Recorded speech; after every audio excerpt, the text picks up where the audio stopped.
A woman defends the man who beats her. A worker praises the company that fired him. A citizen votes for the politician who lied to them. This is not stupidity. This is psychology. You live in a world where the abused protect their abusers, where the exploited defend their exploiters, where the broken still reach for the hands that broke them. The most disturbing part? You do this too. Stockholm Syndrome affects hostages who bond with their captors. But what happens when an entire civilization develops Stockholm Syndrome with its own systems of control? Carl Jung saw this pattern decades before social media, before corporate manipulation reached its current level, before psychological warfare became the norm. He understood something most people still refuse to accept. The human mind can be programmed to love its own destruction. 3 out of 4 people will return to relationships that harm them, not once, multiple times. They know the pain is coming. They choose it anyway. The same pattern exists on a massive scale. Citizens defend governments that spy on them. Workers remain loyal to companies that exploit them. Children protect parents who damage them. The cycle repeats across generations, across cultures,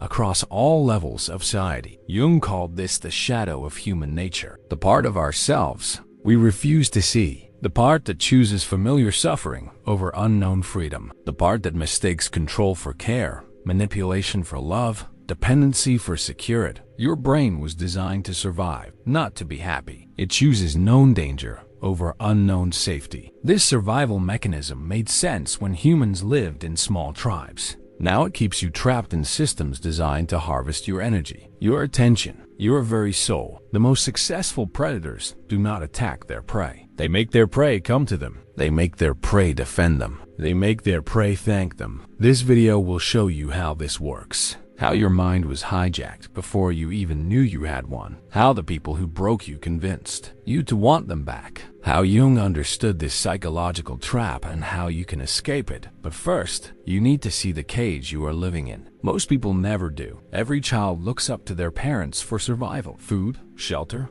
safety, love. This dependency creates a blueprint in your brain, a template for how power should work. Authority figures become parent figures. You never outgrow this pattern. Jung discovered that humans project parental qualities onto authority figures throughout their lives. Bosses become fathers. Governments become mothers. Institutions become family. This happens automatically, below the level of conscious thought. Smart leaders know this. They use parental language to gain power. We will take care of you. Trust us. We know what is best. They position themselves as wise parents and you as dependent children. The Nazi regime called Hitler father of the fatherland. Soviet citizens called Stalin little father. Corporate leaders use the same psychology. They create company families. They promise to take care of loyal employees. They punish those who question their authority. This works because humans are wired to seek parental approval, even from people who do not deserve it,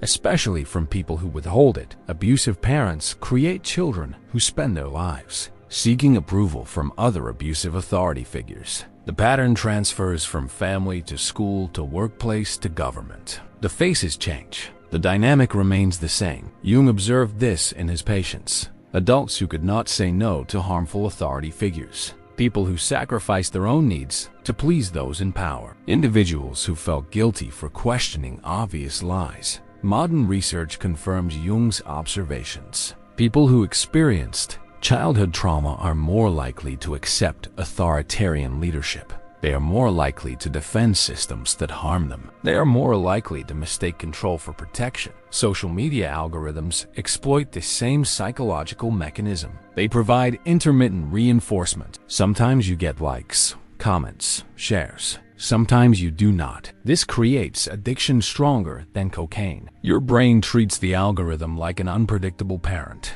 always hoping for approval, always afraid of abandonment. The withdrawal symptoms are real when your phone dies. The anxiety is real when your post gets no likes. The desperate need for digital validation mirrors the desperate need children feel for parental love. Authority figures who understand psychology create artificial scarcity of approval. They give just enough to keep you hoping, never enough to make you secure. This keeps you dependent. This keeps you controllable. The most dangerous authority figures are those who combine punishment with occasional kindness. Your brain interprets They're rare moments of approval as love. You forget about the punishment. You remember only the relief. This is how abusive relationships work. This is how toxic workplaces function. This is how corrupt governments maintain power. They break you down, then offer you crumbs of kindness. You become grateful for scraps from the table you built. Jung called this the shadow of civilization, the dark side of human social organization, the way our need for belonging becomes a weapon used against us.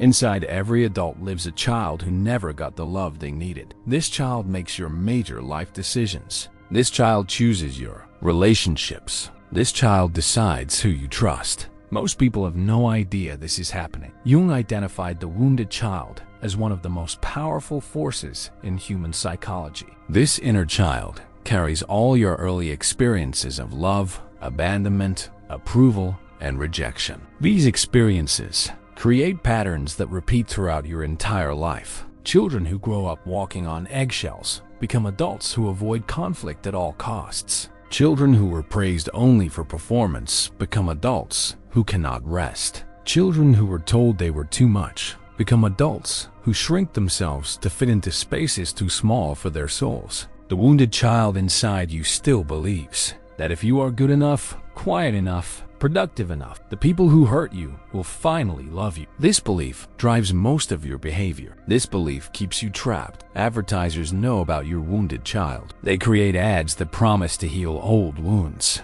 Buy this product and you will finally be worthy. Use this service and you will finally belong. Follow this brand and you will finally be enough. Political campaigns target your wounded child. They promise the parent you never had, the leader who will finally take care of everything, the authority figure who will make all the hard decisions so you do not have to grow up. Dating apps exploit your wounded child. They provide endless streams of potential love that never quite arrives. Just like your childhood, always hoping the wire. Next swipe will bring the connection you have been seeking your entire life. Your wounded child believes that abandonment equals death. This belief made sense when you were actually a child. Adults who left could mean starvation, exposure, death. Now, this same fear keeps you in relationships and situations that slowly kill your spirit. The most toxic people understand wounded children. They can spot your particular wound from across a room. They know exactly which buttons to push.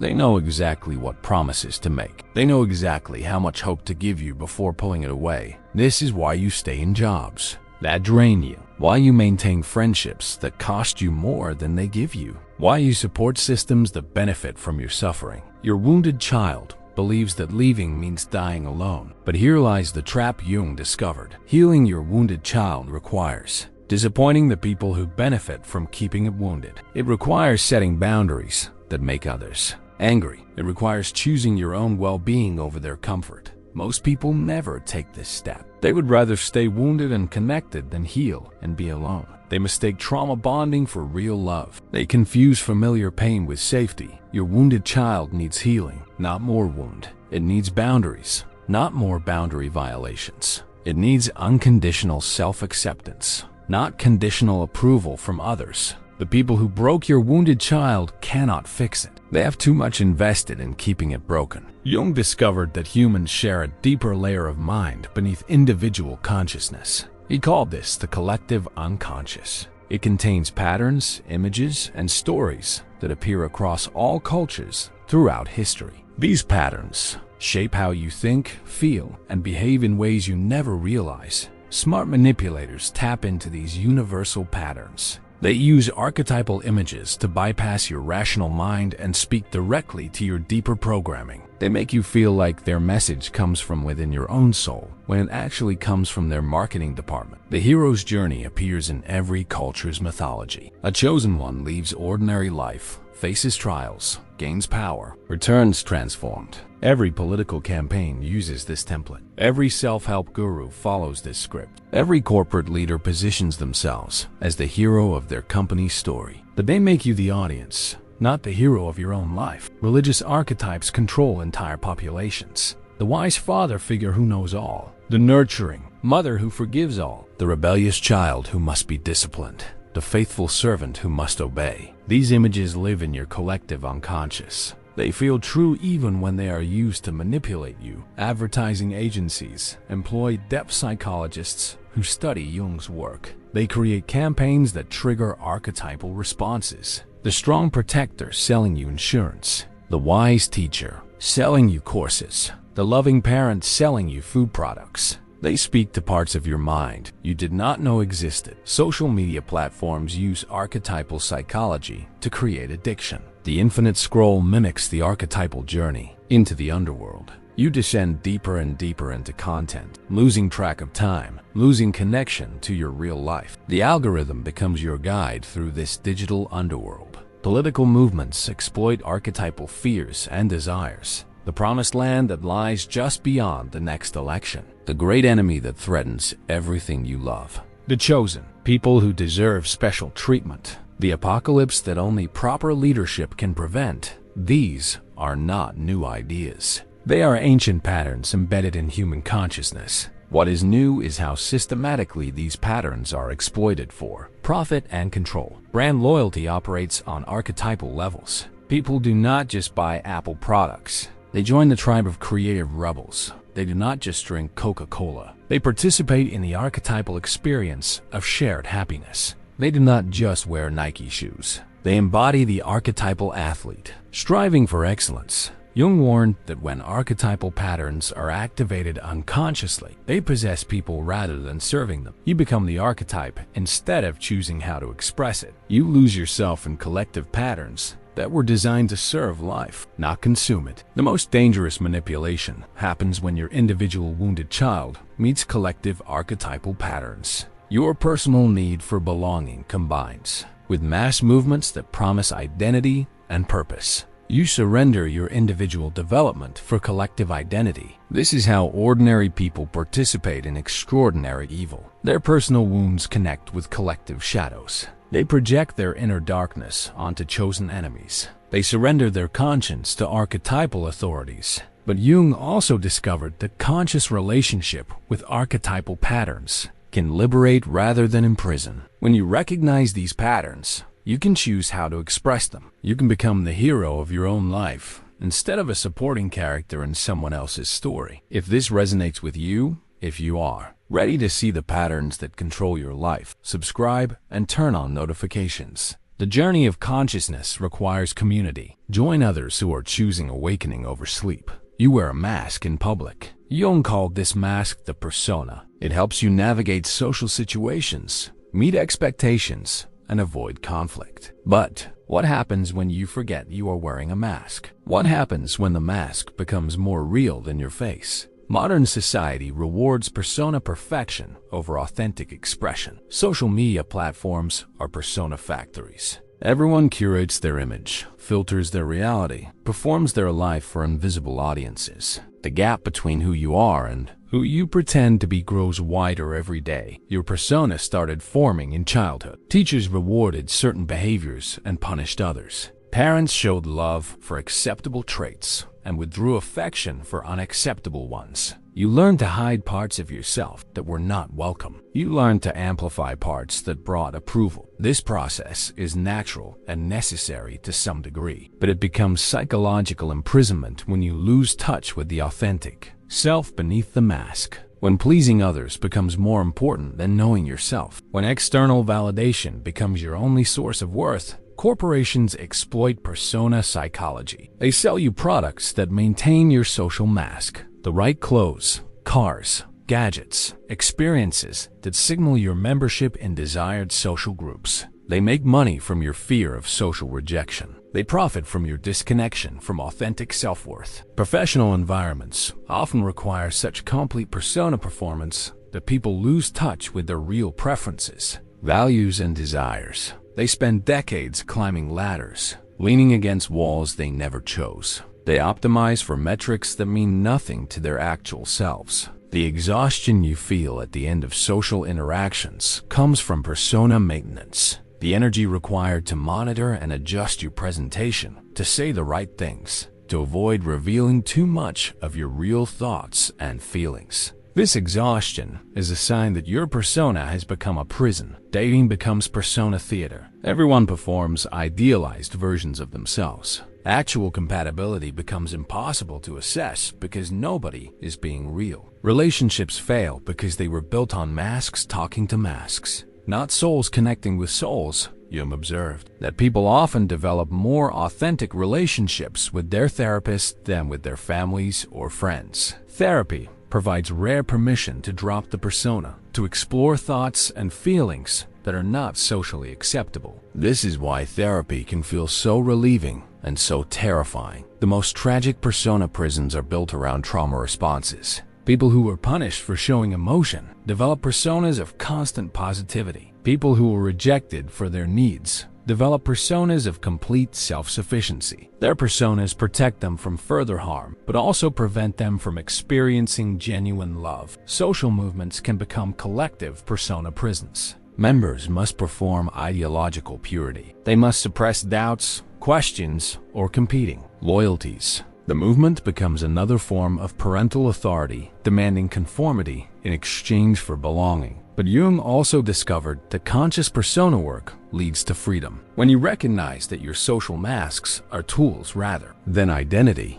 you can choose when and how to wear them. You can be authentic in some relationships and strategic in others. You can honor both your need for social connection and your need for individual expression. The goal is not to destroy your persona, but to ensure it serves your authentic self rather than replacing it. To remember that beneath every mask lives a real person worthy of love exactly as they are. Jung called the process of becoming your authentic self-individuation. It means separating what belongs to you from what belongs to others. It means choosing your own values instead of inheriting them. It means disappointing people who benefit from your unconsciousness. Individuation requires facing your shadow, the parts of yourself you have rejected, denied, or projected onto others. The anger you were not allowed to feel, the needs you were taught to ignore, the dreams you were told were impossible. These rejected parts hold enormous energy that belongs to you. Most people spend their lives avoiding their shadow material. They stay busy with external achievements, relationships, entertainment, substances, anything to avoid sitting alone with their own unedited thoughts and feelings.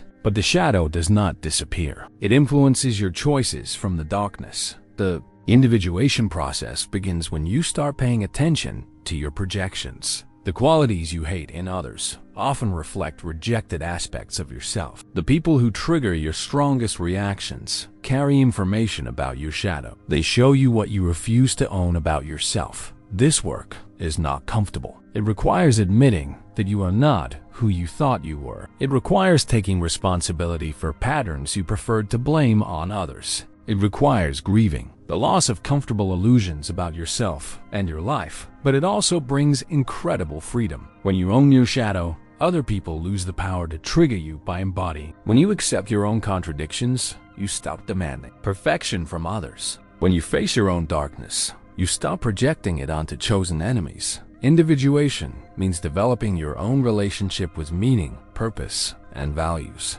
It means trusting your inner guidance more than external authorities. It means choosing integrity over approval, authenticity over acceptance, truth over comfort. This process often requires periods of solitude, time away from the opinions, expectations, and influences of others. Time to remember who you are when nobody is watching. Time to reconnect with preferences and desires that belong to you alone. People who benefit from your unconsciousness will resist your individuation. They will call you selfish, difficult, ungrateful. They will remind you of your obligations, your responsibilities, your role in their lives. They will try to guilt you back into familiar patterns. This resistance is a sign that you are on the right path. Healthy people support your growth even when it inconveniences them. Unhealthy people try to keep you small because your expansion threatens their control. Individuation does not mean becoming isolated or selfish. It means becoming so secure in your own worth that you can give freely without keeping score. It means loving others without needing them to complete you. It means contributing to the world from fullness rather than emptiness. Jung believed that individual consciousness affects collective consciousness. When you break unconscious patterns in your own life, you make it easier for others to break them too. Your individuation becomes a gift to everyone around you, but the process requires courage. The courage to disappoint people who prefer your smaller self. The courage to make mistakes while learning to trust your own judgment. The courage to be alone rather than compromise your soul for company. Most people never attempt this journey. They choose familiar suffering over uncertain growth. They stay in known prisons rather than risk unknown freedom. But for those who choose individuation, life becomes an adventure instead of a sentence. Seeing clearly in a world full of illusion comes with a cost. Once you understand how manipulation works, you see it everywhere. Once you recognize unconscious patterns, you cannot pretend they do not exist. Once you taste authentic living, performing becomes exhausting. The people around you may not appreciate your awakening. They may prefer your unconscious self. Your growth highlights their stagnation. Your questions threaten their certainties. Your boundaries disrupt their convenience. They may try to convince you that you were happier before you knew better. This creates a lonely middle ground. You are too conscious for your old circles, but not yet established in new ones. You see through old games, but have not learned new ones. You have outgrown old comforts, but not yet created new ones. Many people return to unconsciousness at this stage. The social pressure becomes too intense. The loneliness becomes too painful. The uncertainty becomes too frightening. They choose familiar dysfunction over unfamiliar health. Others become bitter and cynical. They use their awareness as a weapon against those still sleeping. They develop superiority complexes to cope with isolation. They mistake intellectual understanding for emotional healing. They become experts in what is wrong with the world while remaining unconscious of what is wrong with themselves. But some navigate this difficult transition successfully. They find others who are doing similar work. They create new communities based on authenticity rather than performance. They develop compassion for people still trapped in patterns they recognize from their own experience. This awakening process often feels like death because parts of your old identity do die. The people pleaser dies. The perfectionist dies. The victim dies. The false self dies to make room for the authentic self to be born. This death is necessary, but not comfortable. Your family may not recognize the person you become. Your old friends may drift away. Your career may no longer fit. Your entire life may need restructuring around your new awareness. This is why most people prefer to stay asleep, but staying unconscious has its own price. The slow death of your authentic self. The gradual erosion of your vitality, the persistent sense that you are living someone else's life, the regret that accumulates when you consistently choose safety over truth. Jung understood that consciousness is both a blessing and a burden. It brings freedom but also responsibility. It brings clarity but also complexity. It brings authentic joy but also authentic sorrow. Most people prefer the numbness of unconsciousness to the intensity of real life. The awakening process never ends. Each level of consciousness reveals new levels of unconsciousness. Each pattern you break reveals new patterns. Each freedom you gain reveals new limitations. This can feel overwhelming or exciting, depending on your perspective. But Jung also discovered that people who commit to consciousness, despite its costs, report greater life satisfaction than those who remain unconscious. They experience deeper relationships, more meaningful work, stronger connection to purpose. They trade quantity of comfort for quality of experience. The choice between consciousness and unconsciousness is not made once. It is made daily, hourly, moment by moment. Will you face uncomfortable truths or retreat into comfortable lies? Will you choose growth or comfort? Will you honor your authentic self or protect your false self? Most people make this choice unconsciously. They drift toward whatever feels easiest in the moment. But once you understand the choice,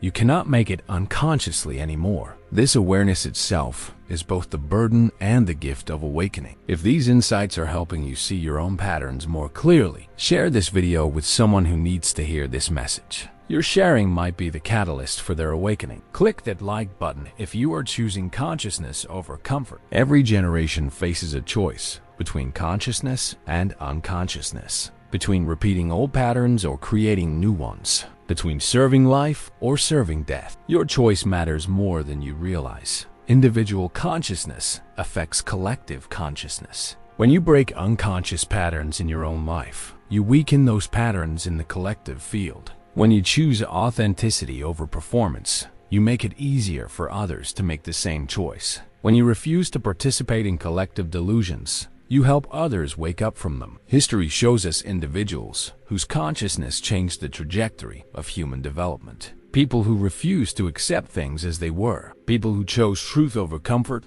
justice over convenience, love over fear. Their choices created ripple effects that continue expanding across generations. But history also shows us the cost of collective unconsciousness. Genocides, wars, environmental destruction, systemic oppression. These tragedies happen when too many people surrender their individual consciousness to collective shadows. When too many people choose comfort over courage. The current global situation requires unprecedented levels of consciousness. The challenges humanity faces cannot be solved with unconscious thinking. They require people who can see clearly, think independently, and act from wisdom rather than reactivity. This means your psychological work is not just personal. It is political, social, and spiritual. Every pattern you break, every shadow you integrate, every authentic choice you make contributes to the healing of the world. Your individuation becomes service to the whole, but this work cannot be forced on others. Consciousness cannot be imposed from outside. It must be chosen from within. The most you can do is model what awakened living looks like and hold space for others to make their own choices. Jung believed that humanity stands at an evolutionary crossroads. We can continue unconscious patterns that lead to destruction, or we can develop consciousness that leads to transformation. The outcome depends on how many individuals choose awakening over sleep. The path is not easy, but it is possible. People have been walking it for thousands of years. They have left maps, tools, and encouragement for those who come after them. You are not alone in this journey. Even when it feels lonely, your wounded child can heal. Your shadow can be integrated. Your authentic self can emerge. Your individual consciousness can contribute to collective awakening, but only if you choose it. Only if you decide that truth matters more than comfort. The systems that broke you depend on your unconsciousness to survive. They need you to stay small, dependent, and reactive. Your awakening threatens their power. Your healing breaks their control. Your consciousness ends their reign. This is why they work so hard to keep you asleep. This is why they offer endless distractions, addictions, and illusions. This is why they make consciousness seem impossible, impractical, or dangerous. But Jung discovered something they hope you never realize. Consciousness is your natural state. Authenticity is your birthright. Freedom is your destiny. The cage exists only as long as you believe in it. The choice is yours. Will you continue patterns that no longer serve life? Or will you break them for yourself and for generations yet to come? Your answer to this question determines not just your future, but the future of human consciousness itself. The time for choosing is now. If you have made it this far, you are already choosing consciousness. You are already breaking the cycle. Subscribe to join a community of people doing this essential work. Hit the notification bell so you never miss insights that could change your life. Share this message with someone who needs to hear it. Your courage to face these truths might inspire others to face theirs. Leave a comment about which pattern you are ready to break. Your story could be the permission someone else needs to start their own journey. The systems that broke you are counting on your silence. Prove them wrong. Choose consciousness. Choose authenticity. Choose freedom. The future of humanity depends on it.